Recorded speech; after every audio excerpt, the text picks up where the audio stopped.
All right, my name is Rich Schmidt. I'm here with Taryn Sobel-Smith and the Linfield College Archives, the Oregon Wine History Archive. It's April 14, 2015. We're here at Yamhill Valley Vineyards with Stephen Cary, the winemaker here. And Stephen, our first question, which we always ask everyone to start off with, is why wine? I've thought about this quite a bit, actually. And my degree is in radio and television news. And then I served in the U.S. Navy as an aviation officer, and I enjoyed a lovely tour to a place called Vietnam. And I grew disillusioned during that time with the all-consuming aspect of American culture. And I decided that when I got out of the Navy, I didn't want to have a normal 9-to-5 American job that was intended simply to accumulate wealth. So I went looking for something more interesting, and I found wine. I spent 17 years selling it in various modes. And then I realized that what I really wanted to do was make it. So that's how I got into wine. Was there a particular moment or reason why wine? How did you find it? When you say you found it, was it just something you enjoyed? When I got out, I was starving to death as a freelance photographer and writer. And some friends here in Oregon, Howard and Karen Hinsdale, had started a distribution company that was dealing with fine wines for really the first time in Oregon. And I spent a lot of time with them. I grew up with Howard, so I spent a lot of time with them, and I got to know their wines, and I really liked wine. And since I was starving, they suggested that I take a job in the wine business, and I did. And I was, because of them, I interviewed at Sun River Lodge in Central Oregon and became the first wine steward there. We called them wine stewards in those days. We didn't know how to say sommelier, and we hadn't abbreviated it to somm yet. So that was it. It was through friends and getting to know wines. And once I got into it, it was quite extraordinary. The chef and I had dinner together and ate off the menu every night. We drank from the cellar, whatever we wanted. The waitresses would go home with me sometimes, and I thought, you know, I'm working 5 hours a day and making quite a bit of money. This is kind of a good life. I've been in the wine business ever since. A nice debut. There's been a lot more work involved at times, and it's not always quite that idyllic, but it was a good start. So what was it like being here for the kind of beginning of the modern Oregon wine industry? It was exhilarating, actually. It was headier than we realized at the time. I knew that there was something special happening with the young guys, the guys who are just getting started with the wine industry, but I was also training in the old world of wine. So what I was realizing was just how good Oregon wines are, and particularly the Pinot Noirs, from the get-go, from the very early days. They were really good. Richard Summers Rieslings from down at Hillcrest. They were really good. And I was drinking the wines from all over the world at the time. Mm-hmm. Realized that these were world standards, or these were world-class wines pretty much from the get-go. So that was heady. And it was also the realization that Oregon was unknown. And these guys who had no money and were building this industry, that was a remarkable event. Remarkable time in our industry. Realizing that the giant next door called California was going to eat us alive if we didn't do things like band together and learn how to make Pinot Noir in a hurry, share our knowledge, share our experiences. All of that was critical in the early days of this business. There were no deep pockets in this industry. Zero. There weren't any medium deep pockets. People were lucky they had pockets. So it's a remarkable time to think that these people had that vision, that energy, and that enthusiasm, that passion to say, we don't care what the odds are against us. Pinot Noir is just too good to hold back, and we're going forward. I believe that set the tone. The early guys, early growers, they set the tone that has driven us to where we are today, which is recognized worldwide.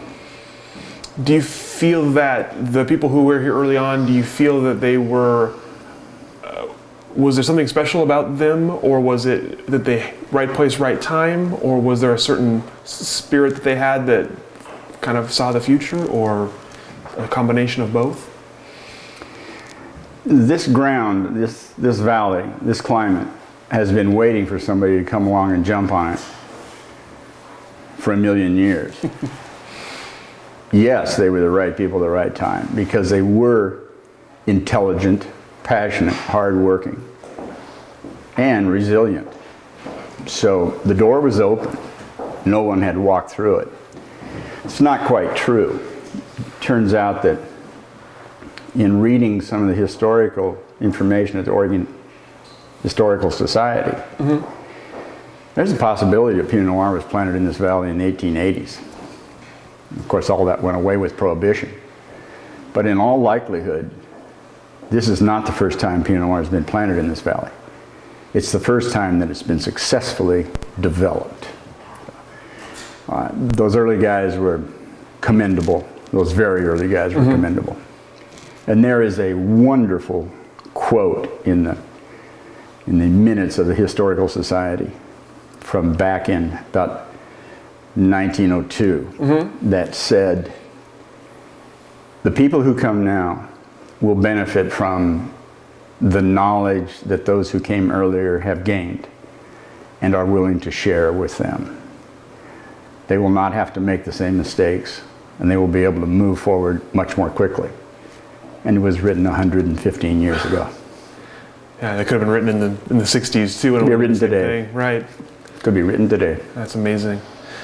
So you mentioned that you did wine sales for a while and then decided to be a winemaker. How did that move happen? How were you able to make that transition? I spent a couple of years in hospitality as a somm in Oregon, then down in California, and then out in Colorado. And at the end of that last season, I came back here and went to work for Henny Hinsdale Wine Distribution. Seemed like a logical move, and I was missing Oregon. I'm a native, and I was missing home. So I came back and went to work for a distributor, where I was the education director, the wine buyer, and a salesman, and a delivery guy. We did everything. Janitor. And I did that for 8 years, based out of Salem. And then a friend of mine came to me, a guy with a lot of foresight in this industry, Bill Nelson, who you know that name. Bill was a friend, is a friend, and he suggested that it was time for somebody to open a company that acted as a marketing agent for Oregon wines outside of Oregon. So I took his advice to heart, and I started a company called Cary Oregon Wines. And it was my job to introduce a whole bunch of brands, about 15 of them. Ponzi, Bethel Heights, Erath, Yamhill Valley, to the rest of the country. And so I did that for 9 years. And I'd grown quite tired of it. I probably didn't set the business up properly, so it was not very profitable. We were working like dogs and not making much money, if any. And I was very tired of people telling me that they didn't need any Oregon wine. The arrogance, particularly in the East Coast, was just depressing. And after a while of just having people tell me that, you know, these are pretty good. These Pinot Noirs are pretty good. They're about as good as Beaujolais. I was getting a belly full of it. And I said, well, I'm going to get out of this business. And the owners here, Dennis Berger and David Henriks, I had been selling their wine, and they said, well, we need a winemaker. They had been making the wines. They're professors in Portland, in the biomedical industry. And they had been using all of their holidays to make wine and all their weekends to make wine, grow grapes. And after 8 years, they were ready for somebody to become a winemaker. So they said, well, Stephen, we'll hire you as a winemaker. We'll teach you how to make wine if you'll help us with marketing. I had been making wine for 8 years at that time as an amateur, but very serious amateur. Three French oak barrels in my basement kind of amateur. So I came here in '91 as the winemaker in training. And after a couple of weeks, Dennis said, well, Stephen, you know how to make wine. You just don't know how to run the press and the pumps and all the big equipment. So here's how you do that. And he was gone. And that was 24 years ago. So at that point, after a harvest, I knew that I should be a winemaker. I was meant for this. Just felt right. It feels right. Still to this day it feels right. And part of the reason it feels right is because we'll never get it right. We will never make a perfect wine. But we're sure as hell going to keep trying. So we've obviously talked to many winemakers around the area, and everyone kind of has a different idea on how to make, like you said, how to strive for the perfect wine. Do you have a winemaking philosophy? I believe that the grapes talk to me. And they don't speak very loudly. In fact, they kind of whisper behind my back. But they're basically trying to tell me how to deal with them. And every block of land in this valley, in this county, on this estate, there are 14 blocks of Pinot Noir. And every one of them is different. They act differently. So I think as young winemakers, we come to a project with the idea that we're going to formulate the wines into my style, into this style. And with time, you back away from that feeling and you come to the realization that the grapes are telling you what to do. And if you listen hard enough, you make the best wines. I didn't have that feeling in '91 when I made my first harvest here. I had made wine from this property in '89, and I had treated it rather roughly, and it was fabulous. But it was the vintage, it wasn't the winemaking.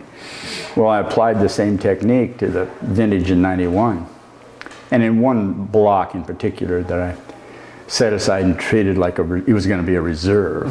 So I macerated the living bejesus out of it and left it on the skins for 45 days. And it just got more and more tannic. Now what's supposed to happen is the tannins are supposed to evolve and agglomerate so that the mouthfeel becomes softer with more time on the skins. And that may have been happening, but there was still this ongoing addition of tannin to the point that the wine was undrinkable for 9 years. It became quite wonderful, but it took 9 years to get there. And that's not a real good idea from a marketing perspective.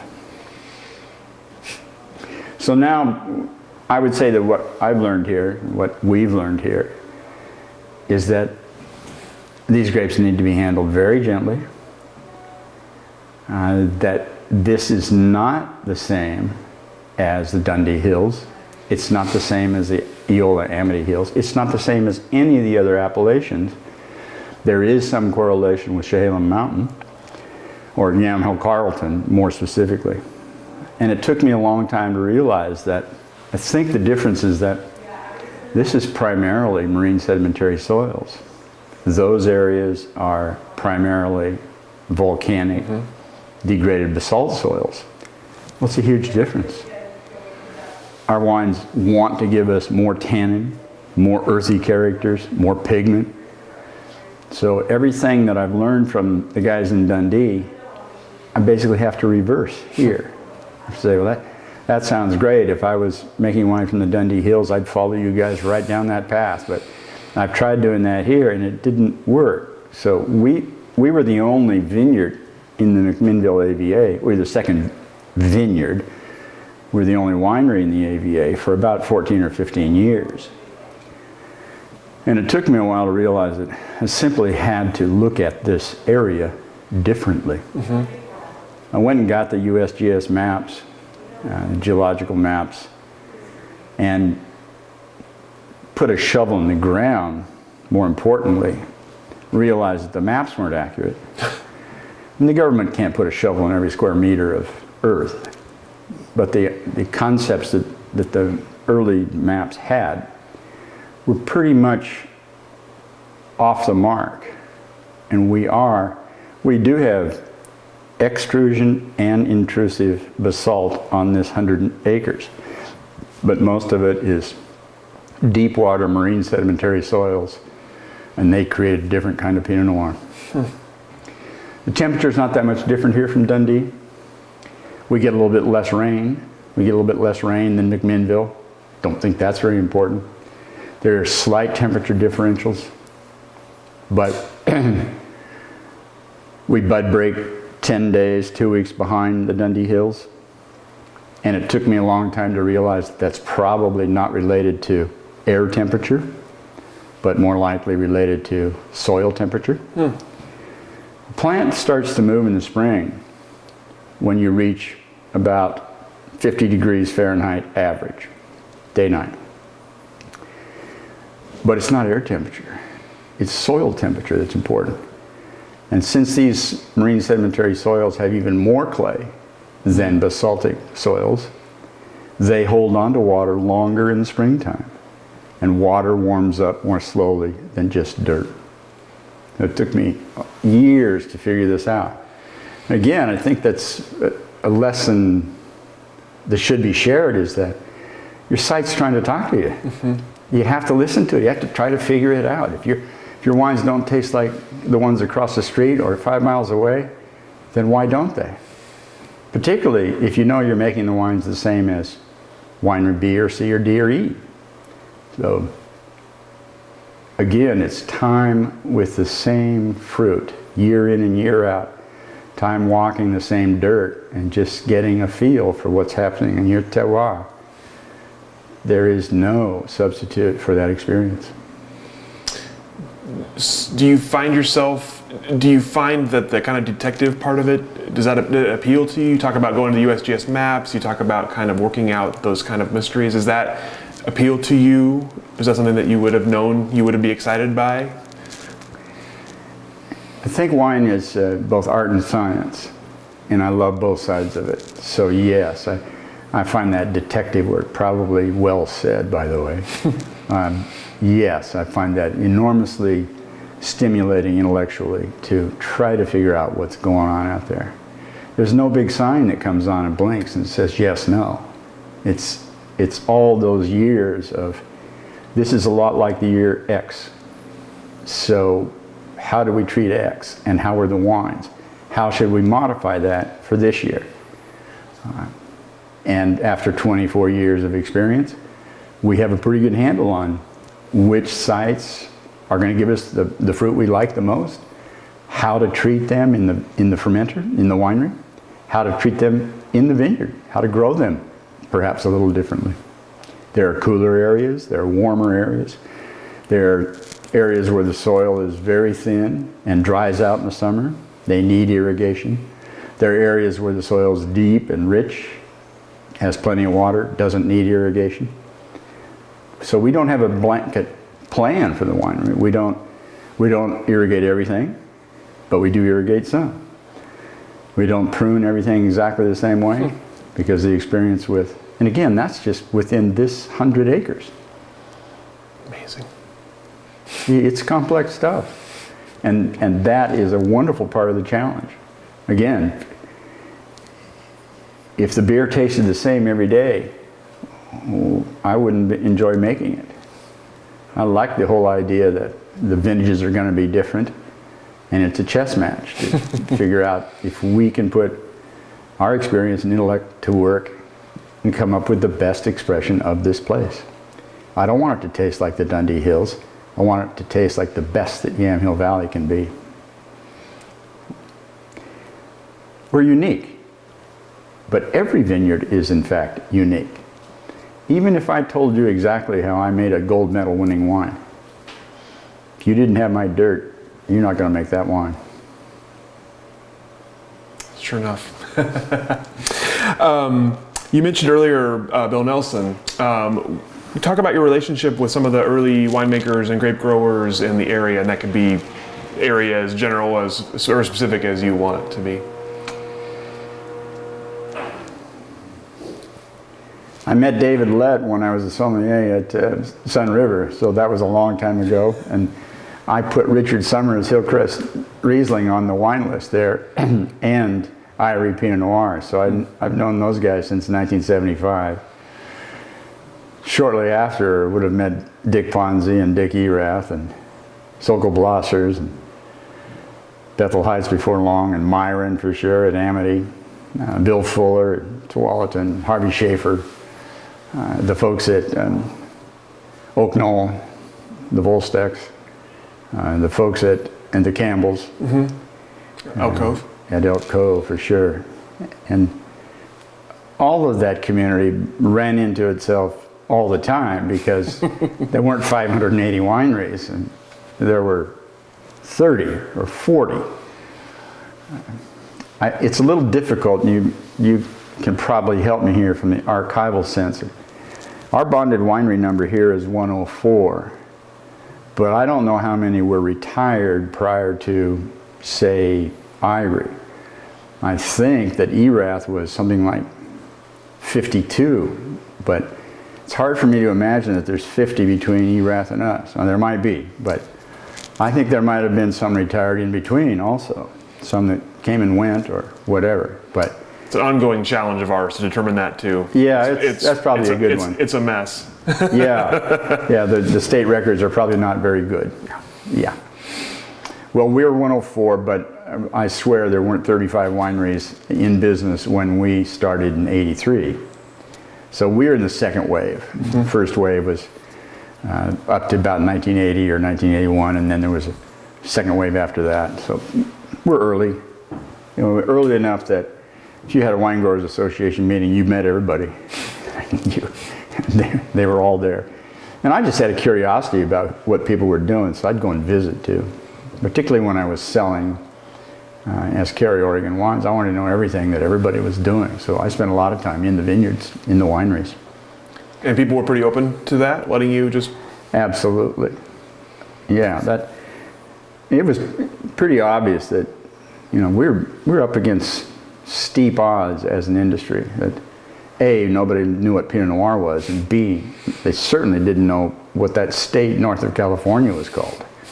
Washington? It was extraordinary, the lack of knowledge when I first started going to New York in 1983, 1984, and first sold wines there.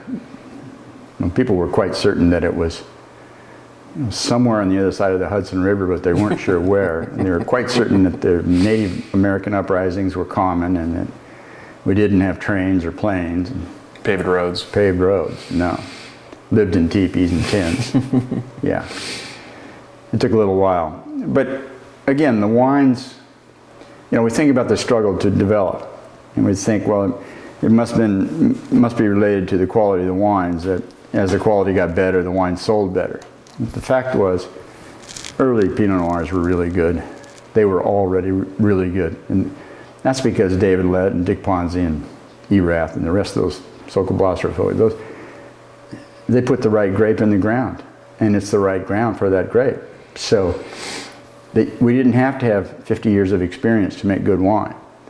We're making better wine today, but we made good wine then. And when really objective wine buyers in Chicago and New York would take a hard look, particularly if I could feed it to them blind, and the wine showed off right from the start. Those late 60s, but certainly early 70 Pinot Noirs, they were good wines, really good wines. Okay, but one more question for you on my part, and then I'll turn you over to Taryn for the second half. And my question it's a broad one, so it's a biggie. You've been in the wine industry in Oregon now for quite a while. How have you observed it evolve in the time? What are the changes you've noticed, for better or worse? And mostly it's for better, or at least evolution without degradation. The wines have gotten better.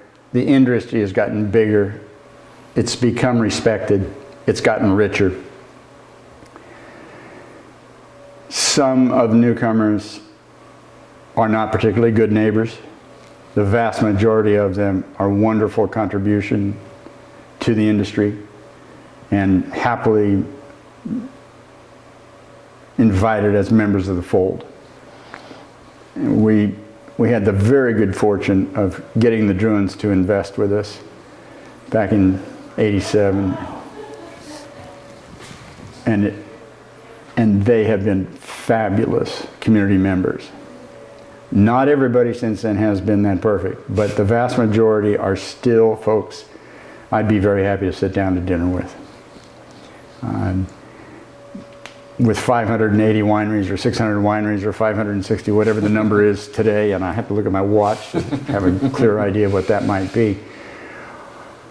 Of course there's going to be different personalities and different views of what the industry is all about. But overall, I still see and feel that passion for Pinot Noir driving an industry that, from an economic perspective, is healthier than it's ever been. There's actually a few people making money, which is a strange concept in this business when you're starting out. I hear some complaints from some of the old timers about things aren't like they used to be, and I tend to disagree. I tend to think that these are the best times we've ever seen, and we're in a golden age, and it's continuing. This is a great place to be making wine. And the industry has done a good job of hanging on to the perspectives, like the label laws and the strict growing and making regulations that we put upon ourselves all those years ago. They've not been rescinded to make it easier to sell suspect wine. Quality is high, even in this day where you can find a $12 Pinot Noir once in a while. You don't see a lot of them. Most of the wines are good or great. So I see the industry as remaining true to the objectives that the early guys set out. Again, let's go back to David Adelsheim for helping get everything organized. Ponzi and David Ladd and Erath and Bethel Heights and lots of other folks who set out to make sure that the industry remained true to itself and respected. And I believe that remains accomplished. So I would say this is a great time for the Oregon wine industry and getting better. This is part 2 of the interview with Stephen Cary, conducted by Rich Schmidt and Terrence Smith at Yamhill Valley Vineyards on April 14th, 2015. So now we've been kind of shifting from the domestic development of Oregon wine to kind of the relationship between Oregon and the rest of the world. And you've kind of alluded to it before, but what makes Oregon wine different or special from the rest of the world's? Terroir. The combination of soil, climate, everything that goes into a broad view of terroir. You can take a very narrow view of what that means, literally earth, but to most of the Burgundians that I've spoken with, it is much more expansive than that, and I agree with a much more expansive view of it, which would be everything from the soil makeup to how you farm it, how you plant it, what clones you put in it, what kind of trellising you do. Do you irrigate, don't you irrigate? What's your spacing? How you make it would be included in the broadest view of terroir. But certainly sunshine, rainfall, precipitation, temperature, soil makeup, there is no other place like this valley. I follow Pinot Noir around the globe. It's my passion, it's my mistress, my addiction, if you will. And there is not another place that tastes like the Willamette Valley. And there's not another place that tastes like Yamhill Valley Vineyards. So it is these microcosms within the bigger picture here in this valley. They're particularly well suited to making a range of Pinot Noirs, all of them very good, and all of them different from what would come from those few cool valleys in California that make good Pinot Noir, from New Zealand, where they make fine Pinot Noir, Tasmania, maybe parts of the Mornington Peninsula in Australia, Walker Bay in South Africa, or the village of Hermanus. Those areas are all known for Pinot Noir, and none of them taste like this valley. So it is the uniqueness, and I use that word, and by the way, I have a pet peeve about that word. Uniqueness means one of a kind. So it requires no adjectives. There's no such thing as very unique or kind of unique. It's simply unique. This valley is unique. It's one of a kind, and the wines are one of a kind. And when you began to market the wine to places such as New York, were you trying to market those qualities to believe that Oregon had something to contribute to the rest of the industry, or could it have also been maybe economic purposes to try to expand the economic development of Oregon wine? We were trying to survive. We were making more wine than Oregon would drink. And besides that, people in Oregon didn't know how good the wines were. You take the wines to a restaurant in Portland, take a fine Oregon Pinot Noir from Dick Ponzi or David Lett or Bethel Heights or Yamhill Valley Vineyards to a restaurant in Portland, and they'd look down their nose at it, except for people like Bill McLaughlin at LaBerge who understood Oregon Pinot Noir. Most of them didn't. They saw it as a local wine of limited value. And it wasn't until, so we had to have more markets. So my job to carry Oregon wines was to open up new states, new distributorships around the country to expand the sale of Oregon wines, because it wasn't going to all sell here. Interesting thing is that once it did become established in places like New York and Chicago, then Portland bought it like crazy. All of a sudden, it was credible. It was amazing how much winning an event in New York, how much impact it had on restaurant sales in Portland. It turned around and said, became very proud of what we grew here all of a sudden. And that happened very quickly. Between the Gomillot tasting in Paris and then repeated in Burgundy in '79, and then the Oregon Burgundy Challenge in New York City in '85. Those two events changed the reception for Oregon wines in Oregon. Mm-hmm. Can you tell us a bit about what the process was like to initiate the Burgundy Challenge? Yes, I'd been on the road for some years selling Oregon wines to people all over the country, but primarily trying to hit the big markets on the East Coast and Chicago as the best candidates. And I was at the International Wine Center in New York City. I was talking to the director and showing him some Oregon wines. And he said, well, these are pretty good. These are like good Beaujolais. That's literally where that comment comes from. Al Hodgkins is no longer with us, bless his soul, but he was a great fan of Burgundy and a great fan of Pinot Noir. He would grow to love Oregon Pinot Noir. But at that time, he didn't see it. So I said, well, I think, I'd been, like I said, I'd been hearing the same sort of thing for some years, and I'd had a belly full of it. And I said, well, these are a lot better than Beaujolais. And if we tasted these blind with Burgundy, you'd see that. And he said, you don't want to go there.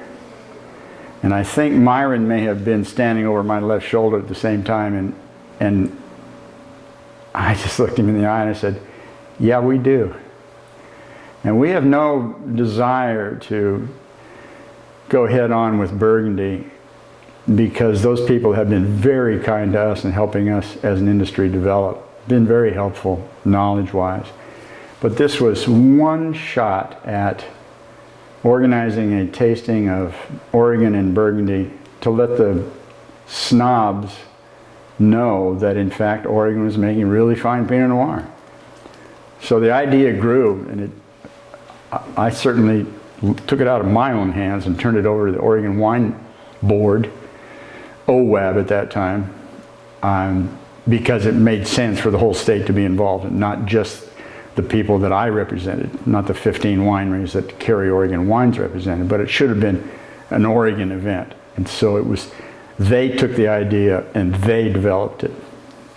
And the board eventually hired the International Wine Center to put on a tasting. And the tasting was of 1985 Pinot Noirs from Burgundy and from Oregon. How were the wineries in Oregon recruited, the ones that were competing? It's slightly murky at this point. I've got a little more work to do on that. But as I know, every winery in Oregon was invited to participate if they wanted to. So they sent in a sample of their Pinot Noir to the Oregon Wine Advisory Board, and a panel was selected by the OWAB, and a panel selected the 10 Oregon Pinots that were participants in the event. And I'm not sure who was on that panel. That's the part that's a little bit murky. But that panel selected 10 Oregon wines, and the International Wine Center selected 7 Burgundies. And they selected those 7 Burgundies. I've clarified this with Mary Ewing, who is the director of the International Wine Center at this point. They selected those 7 Burgundies based on reputation. And they selected primarily non-negociant wines, but estate-grown Burgundies. And they ranged from Grand Cru down to commune wines. So they ranged across the full gamut of classifications in Burgundy. Then the International Wine Center selected the 25 judges. And the judges were all Burgundy experts from the New York, New Jersey area. And they were sommeliers, distributors, retailers, judges, writers, that all knew Burgundy. So they had 17 glasses of wine lined up in front of them, all blind. And they were asked 2 things. 1, give us the origin of this wine, 50-50 chance, right? And 2, give us your 3 favorites. And I'm the marketing, I was there, and I'm sort of the marketing guy thinking that, well, this is going to be really good because we're going to come in the middle of this taste-wise, and our average price is $11 a bottle, and the average Burgundy was about 27 or 28. So I said, we're going to really look like good value. You know, if we come in 10th, we're in good shape. Oregon came 1st, 2nd, 3rd, and 4th and tied for 5th. And no judge got 50% on origin, not one. It was a startling result, to say the least. And it had a huge impact. It made the New York Times, and it made the Wine Spectator. Now, the Wine Spectator is a California publication, and they've never, certainly in the early days, they were slow to give Oregon much respect. They've been reticent, shall I say. When Steve Spurrier took California Chardonnay and Cabernet to Paris in 1976, I think it was, the front page of the Spectator said, California Best Bordeaux. And California wines, a Chardonnay from Montelena and a Cabernet from somebody, topped the Bordeaux and topped the white Burgundies. So that was front page, print about that big in the Wine Spectator. After the event in September of '85, the October issue of the Wine Spectator had an article on page 6. And the banner was about that big, and it said, "Burgundies fizzle again in New York." There's a copy of it sitting right there, of that headline, of that article. So the Spectator did us very little good, but word got out in a hurry. And between that and what David Lett had accomplished in the Gomio some 5 years, 6 years earlier, those had a huge impact on Oregon wine appreciation in New York and in Portland, all over the country. There were people at the event, and by the way, it was held upstairs in the International Wine Center in New York at a site that they're not in anymore. They've moved a couple times, I think, since then. A couple years later, they were getting ready to move. And at the initial event, Terry Robards was a well-known New York wine writer at that time, and he was the MC for the event. And when it was over, both he and Al Hodgkins sort of indicated that, well, the Burgundies are just young. You know, in time, they'll show much better. And by the way, Burgundy had told us that 1983 was a great vintage. They flat out said this is a great vintage.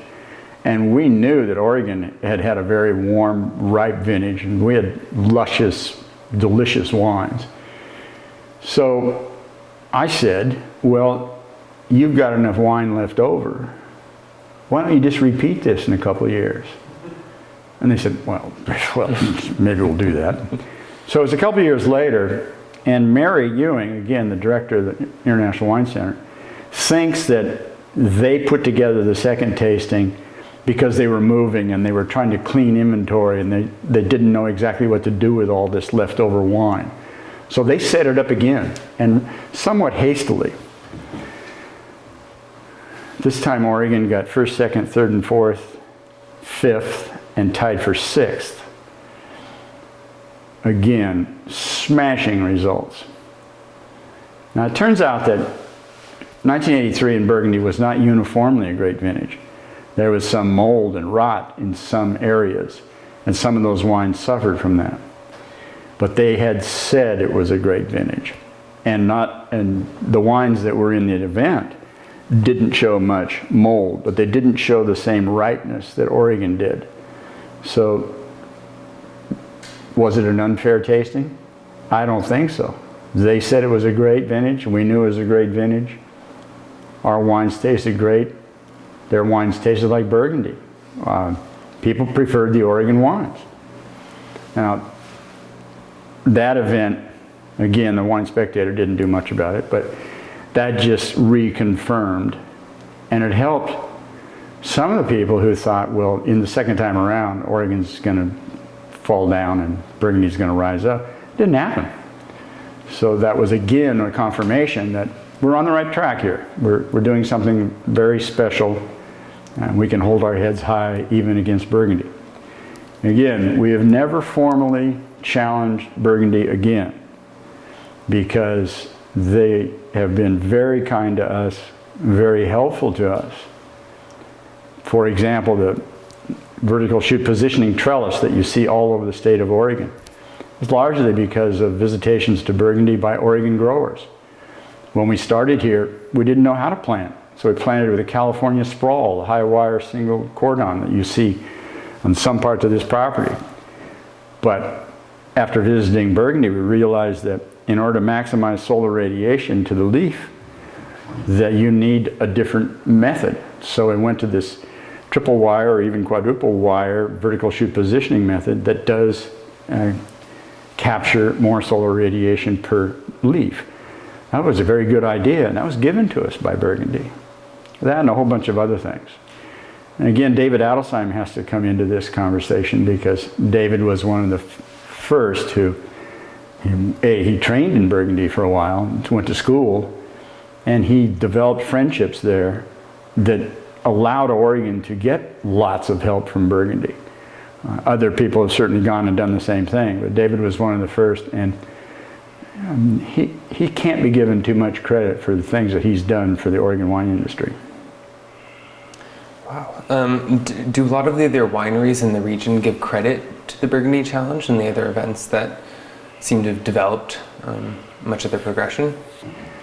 After I sent you that letter, my synopsis of what happened at the International Wine Center, I had asked several of the people who were involved, wineries that were involved, to look it over, see if they could add or if I had made errors, and ask them to edit and vet or contribute. And after it went out, and I got contributions from a number of people, including Susan Sokolblasser and David Adelstein. After I finished the letter and emailed it to you and to Mary Ewing and to Oregon Historical Society, I sent a copy to Susan Sokolblasser also, and she wrote back and said that in the spring of '85, they had so much inventory that they didn't know if they were going to make wine in '85. And they had a warehouse full of Pinot Noir. After the event, they sold out in a matter of 2 or 3 months. And they ended up making an '85 vintage that they desperately ended up needing. So it had a huge impact on sales. And any number of the early people, I think, know that. A lot of Oregonian winemakers today don't know the story. I'm not sure why. It's been sort of just an event that happened a long time ago, I guess. But there are a whole lot of people. I was surprised to tell this story at Steamboat last year, and most of the room didn't know about it. None of the people from California, certainly, but most of the people from Oregon, the youngsters, that's somebody under 45, had not heard about it. So it's a seminal event, but still not well remembered.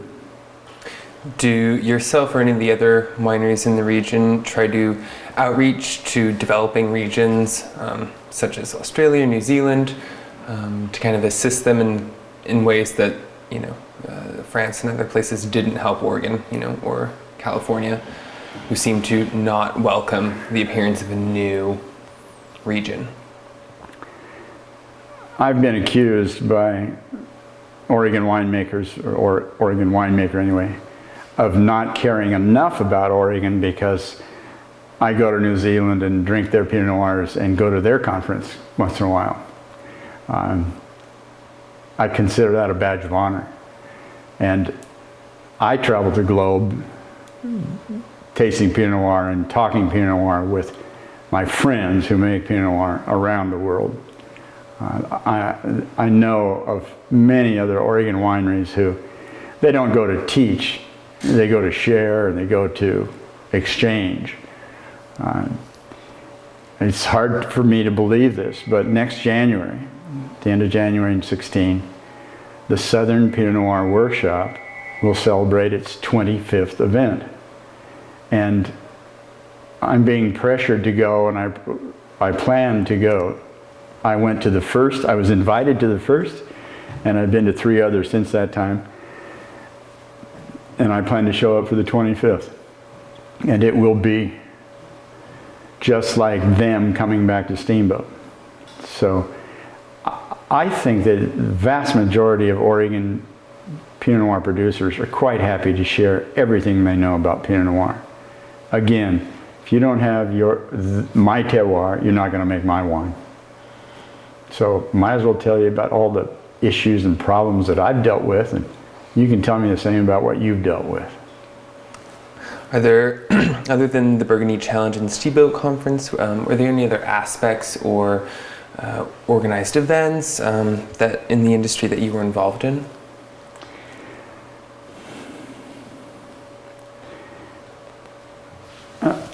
I've certainly done my share of dog and pony shows in the early days when I was Cary Oregon Wines. I'm the guy that would organize taking 5 or 6 or 7 winemakers on a tour around the East Coast and back to Chicago and maybe hit San Francisco on the way home. But in terms of spending time with Oregon Wine Board or the other organized parties, I find that the Steamboat Conference occupies all the remaining energy that I have. So I see these other organizations in good hands, and I commend them. I help whenever they ask me to do a seminar or come to an event, but I don't take an active role. Again, I don't have David Adelsheim's energy, and I'm focused on Steamboat Conference. Nice. Is there anything that we've forgotten? We're kind of coming to the close of the interview, but if you know anything we should have asked or that you'd like to share with us, you can do that now. The only thing that generally gets left out of any conversation like this involving myself and the Steamboat International Challenge is the role that Yamhill Valley Vineyards has played in all this. If it were not for David and Dennis and their confidence in me to become a winemaker and to keep me occupied here and in job here for the last 24 years, Steamboat probably wouldn't exist anymore. They have made it possible not only for me to get to work with this fabulous and unique site, but I think that has kept Steamboat alive. Mm-hmm. So Dennis Berger and David Henricks, Elaine McCall, Dennis's wife, the owners of this property, are to be given tremendous credit for the confidence to build a property here when there was only one other vineyard in the whole McMinnville AVA, and they saw the future. I'm not sure how, but they had a great deal of confidence in this site, and it has turned out to be not only a wonderful site, but a unique site. So I get to make what I consider some of the finest Pinot Noirs on the planet. Nobody else makes wines just like ours, and they're to be given great credit for building this place and allowing me to be here. Thank you. Thank you.